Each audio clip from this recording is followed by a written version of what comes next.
மலையை பார்த்து கும்பிடுவோம், மலையை பார்த்து சக்தியை பார்த்து கும்பிடும்போது பிராண சக்தி நமக்கு வருது அப்படிங்கிறாங்க. இந்த பிராண அனைத்தும் மீண்டும் மீண்டும் உறிஞ்சப்பட்டு பின்னர் மீண்டும் பரவுகிறது. அதனால்தான் நம்மால் இந்த பிராணனை பெற முடிகிறது. பூமியின் மேல் கடலுக்கரை இதெல்லாம் பிராண சக்தியை எப்படி வாங்குறதுன்னு சொல்றாங்க. அடுத்தது பிரபஞ்சம், யூனிவர்ஸ், சூரிய குடும்பம். இதெல்லாம் எங்க நிக்குது? நடக்குது. அப்ப வந்து தன்னை நடக்குது. அப்ப வந்து காத்துல போகுது. அப்படி கையில அப்படியே கையில போகுது. சரி மேடம், இது எங்க படிக்குது? யார் சொன்னா? அந்த எப்படி போட்டு ஆக்சிடென்ட் சுத்தி இருக்கா? எப்படி மேடம்? என்ன சக்தி அது? அப்ப நடக்கிறா எல்லாமே சக்திகளோட நடக்குது அப்படிங்கிறாங்க சார். அப்ப புரிஞ்சு வச்சிருக்கு. ஒரு சுத்துது, ஒரு ரைட் ஃபாலோ பண்ணுது. இது வந்து சுத்தி வந்து எதனால நடக்குது? எதனால நடக்குது? ஒரு சுத்து வரல திருப்பி எதனால நடக்குது? அதான் ஒரு வருஷம் 1 நாள் 1 5 கால் நாள். அந்த கால் நாள் போட்டா February 29 ஃபுல்லா பண்றதுக்கு February 29 28 அந்த கால் நாள் நல்லா இருக்குது. கணக்க பண்ண முடியல. இந்த 3 வந்து புரிஞ்சுது. எத்தனை நாள்? 29 days. அதான் லேசர் பீரியட். ஒரு 28 days ஒரு ரூல் சொல்றதா ஒரு பீரியட். அது வைக்கல ஏற்கே நடக்குது. யார் நடக்க மாட்டாங்க. ஒரு ரூல் பீரியட் இது தண்ணி நடக்கல. 3 சுத்தனால 3 இன்ஃப்ளூயன்ஸ் லேடிஸ் இது நடக்குது. அந்த மாதிரி எல்லாமே சுத்துது. இதே மாதிரி வர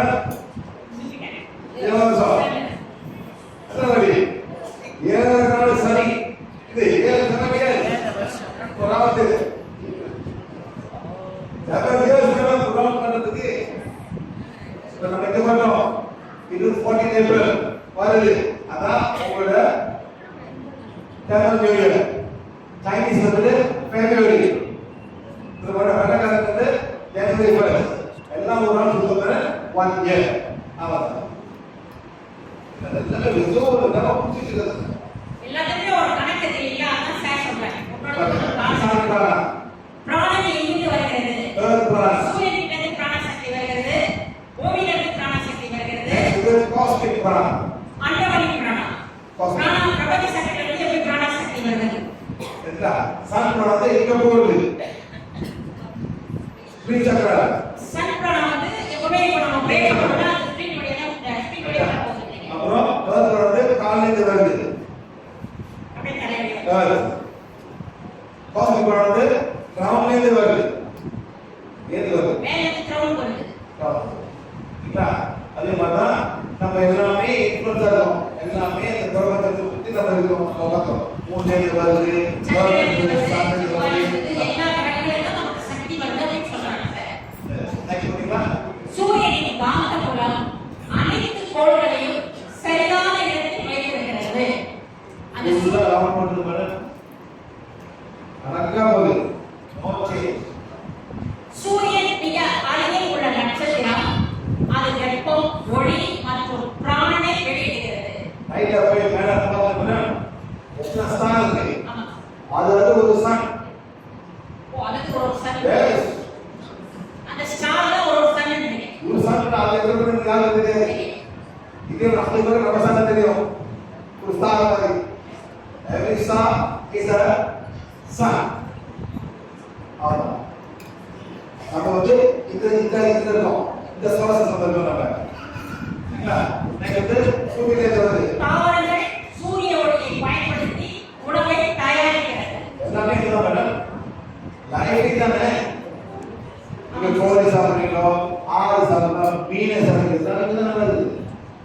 தான் பேசிக் ஃபுட். தாவரங்கள் இந்த பால் கொடுக்குறீங்க, பால் கொடுங்க, அந்த பால் எங்கே தரது மேடம்? பால் வந்து மாடு. புல்லு. மாடு கொடுத்தா பால் வரும்.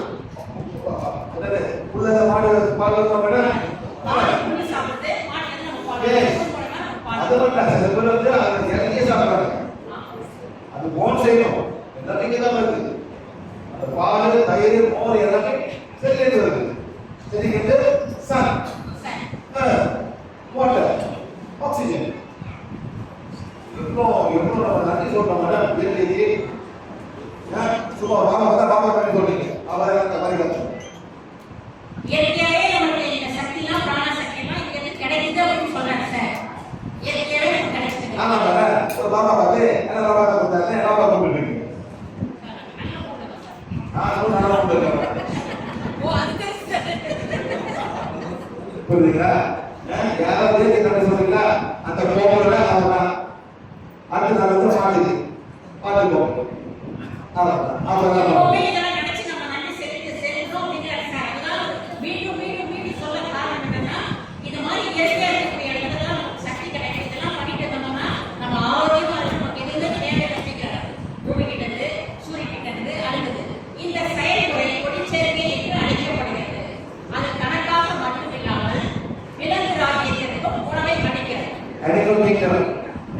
ஒரு கொய்யா பழம், கொய்யா பழம், ஒரு கொய்யா பழம், இது நம்ம வந்து கருவேப்பிலை, இது நம்ம எல்லாம் இங்கே இருக்க மாதிரி இயற்கை. யாராச்சும் நன்றி சொல்லிக்கிறீங்களா? இயற்கை. இப்போ இந்த மூளை சாப்பிடுற மூலமாவே நமக்கு பிராண சக்தி வருது. இந்த கொய்யா பழம் என்ன கேட்குது? என்ன சாப்பிடுறது? என்ன கேட்குது? விலையை போட்டு நான் 50 கொய்யா பழம் ஆகும் சொல்லுங்க. சரி, இதெல்லாம் சார் என்ன சொன்னாங்கன்னா, இந்த கொய்யா பழத்தை நம்ம சாப்பிடுறோம் இல்லையா? ஏதோ ஒரு ஆரோக்கியத்தை சாப்பிடுறோம். அது கொய்யா பழம் என்ன சொல்றாங்க அவங்ககிட்ட, இதுல இருக்கக்கூடிய விதையை நீ சாப்பிட்டு இந்த விதையை கொண்டு மண்டல போட்டு திருப்பி நான் வந்து அதான் கேக்குது. ஆனா நீங்க சாப்பிட்டீங்க, போட்டீங்க, கெடுத்துரு.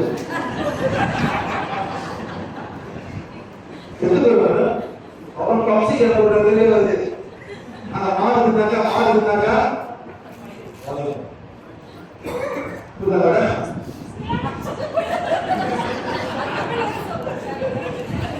இது பெரிய சாப்பிடுங்க. இது நம்ம சாப்பிடுங்க, கெடுத்துக்கணும். உலக முடியல,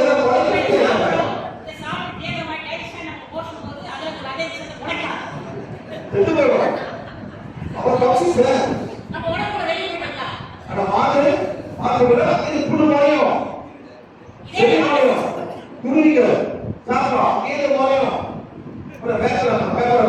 பார்த்தீங்களா? எங்கே அந்த விளம்பரம் இருக்கும்போது அந்த குருவியை சாப்பிட்டு அந்த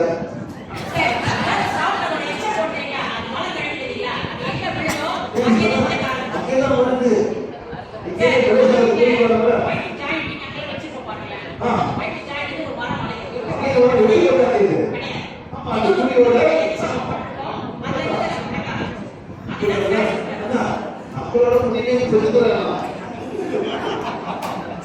நம்ம சாப்பிட சரி தம்பிக்கு